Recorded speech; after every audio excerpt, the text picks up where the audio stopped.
नागपूर जिल्ह्यातल्या कामठी तालुका प्रशासनानं रेतीची चोरटी वाहतूक करणाऱ्या ट्रक्सवर कारवाई केली। पथकाने 4 ट्रक जप्त करत 11,90,000 रुपयांचा दंड वसूल केला। नागपूर जिल्ह्यात रेतीच्या अवैध वाहतुकीवर नियंत्रण आणण्याचे प्रशासनाचे आदेश आहेत। याच आदेशानुसार कामठी तालुका प्रशासनानं या विरोधात कंबर कसली आहे।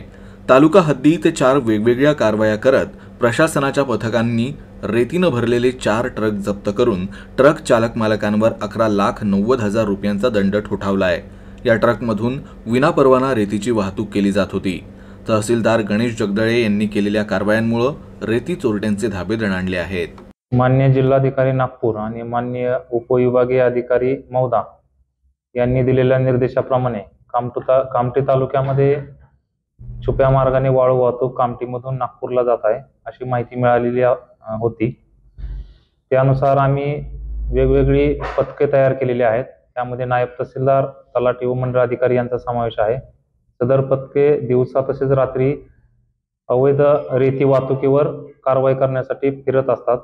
मागील 2 दिवसात आम्ही 4 हायवा पकडलेले आहेत। त्यामध्ये काही हायवामध्ये अवैधरित्या वाहतूक परवाना नसताना रेतीची वाहतूक केली जात होती।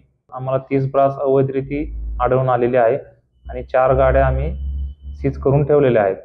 त्यावर अंदाजे एकूण 12 लाखाची दंडात्मक कारवाई आम्ही प्रस्तावित केलेली आहे।